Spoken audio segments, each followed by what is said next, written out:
Hey everyone, so I just wanted to give you a heads up that as I was putting together this video that you were about to see, I realized that it was a little too long and a little too much going on in it.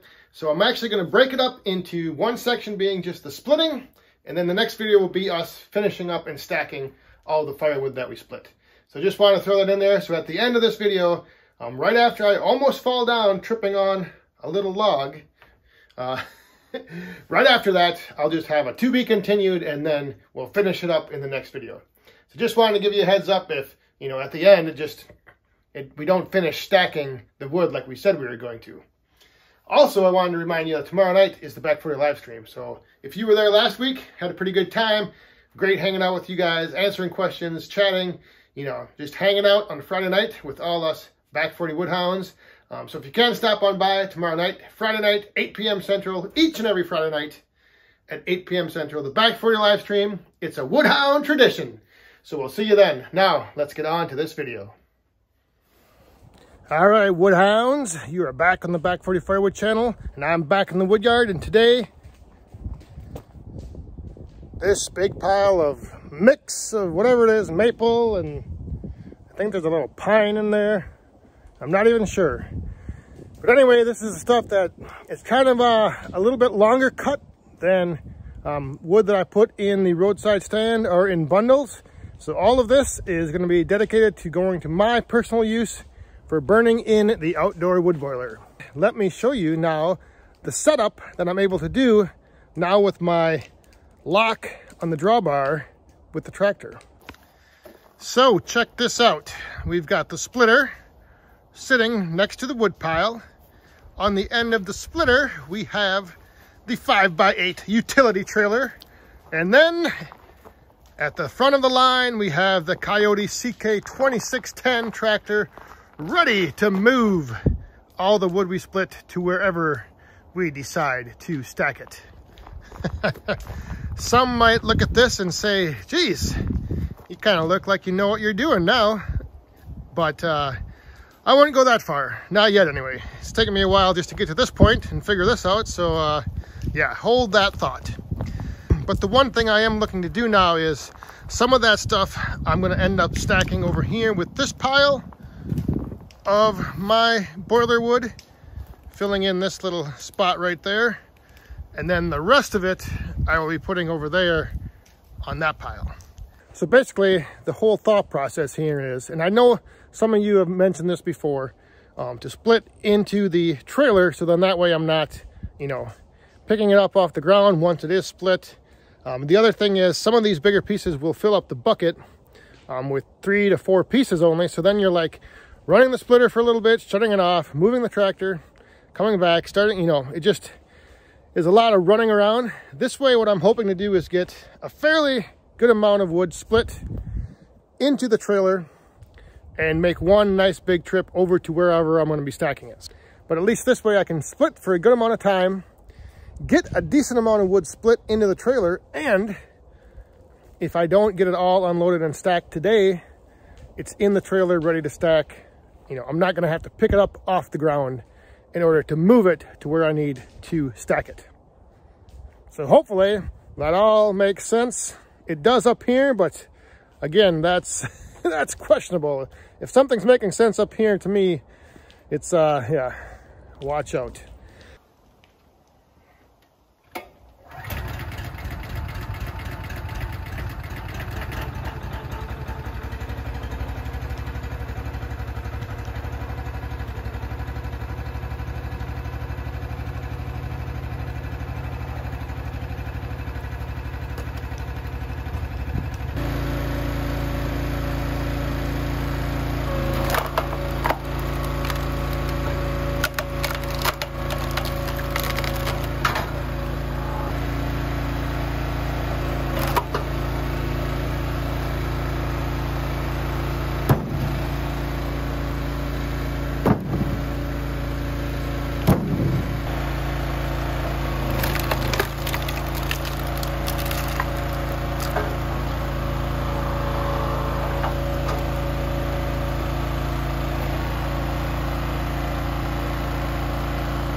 throw the pieces back.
All right, so as you can see, we got a nice load now on the trailer, much more than we would have been able to move around with just the bucket or even the carryall on the back of the tractor. So good load right now on the trailer. I'm gonna move it over there. We're gonna start stacking some of this up.